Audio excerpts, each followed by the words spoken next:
Hello, I'm Rocky, and I'm doing the top 10 most influential books today. And I'm going to start with Odd Thomas by Dean Koontz.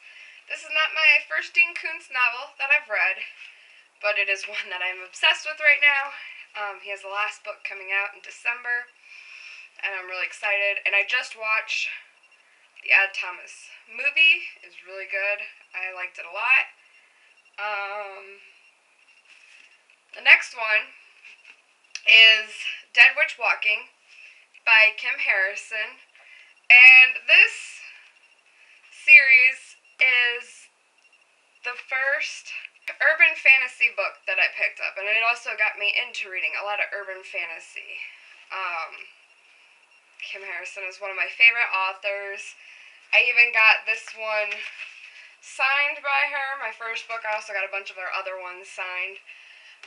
But she's the one that first got me into urban fantasy.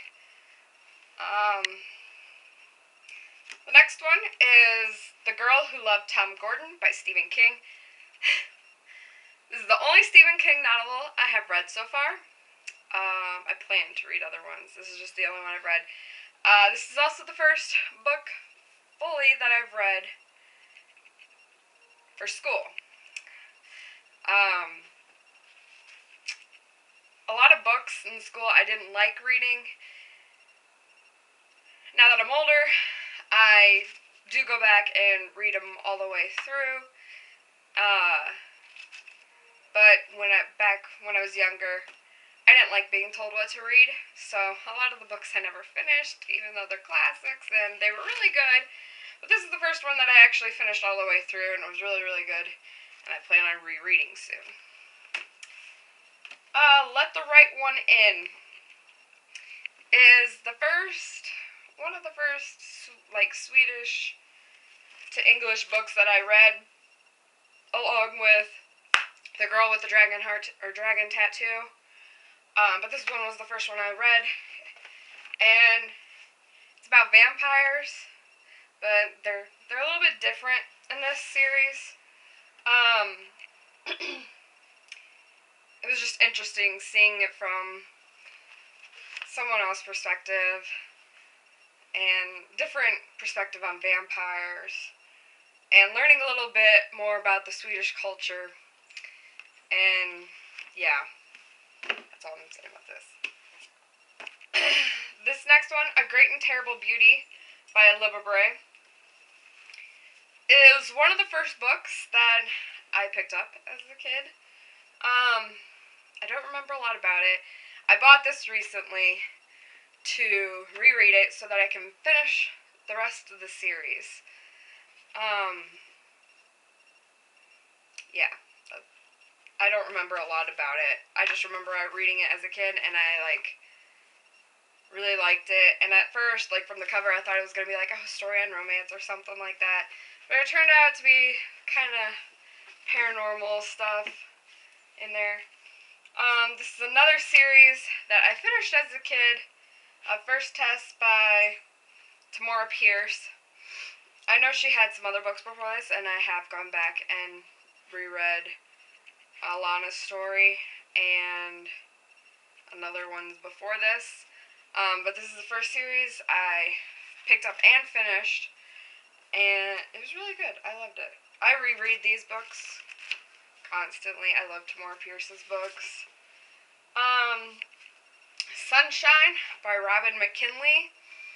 I really love this book, and I really wish there was a sequel to it. But he has said, or she, I don't remember which. Anyway, the writer said that they would not be making a sequel, probably. He has ideas the writer has ideas for a sequel, just not a full book worth for a sequel. And it's about a girl named, her nickname's Sunshine, and she meets vampires. And of course, these vampires, they can't go out in daylight, but she has a power that she befriends one of the vampires, and she has a power where if you're touching her, the vampires can go out in sunlight. And he saves her, and because she's captured, and like, yeah, it's really good. This is one of the vampire novels that I thought was really good, and it smells good. And I just love different vampire books that make you think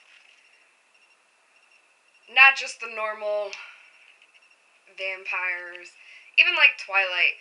It gave a spin-off of why they couldn't be in sunlight, and I just like different perspectives of just instead of they're all night creatures. There's reasons why, and I like how they explain those.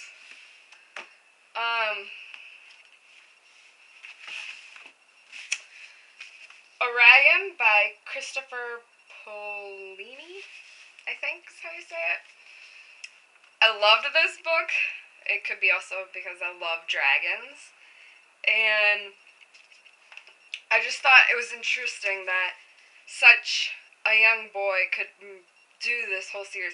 I've only read the first 2 books.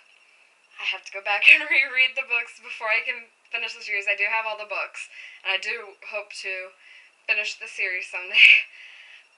These books are huge though, so it's really intimidating to finish them, although I guess like 500 pages isn't the biggest book I've ever read, so I should really finish this book, or this series. But I loved this book. I know a lot of people didn't like the movie, but I loved the movie as well. And yeah. Next 2 are young adult, kiddish. And the first one's In the Force of the Night by Amelia Atwater Rhodes. And it was hard to pick one because I love all of her books and I'll reread all of these books. But this is the first one I've ever read as a kid. And the one that I reread, though, is called Midnight Predator. But this is the first one I read, and I just love how all of her stories, well, the ones in the series, all they connect, and how they connect, even though they're about different people. Yeah.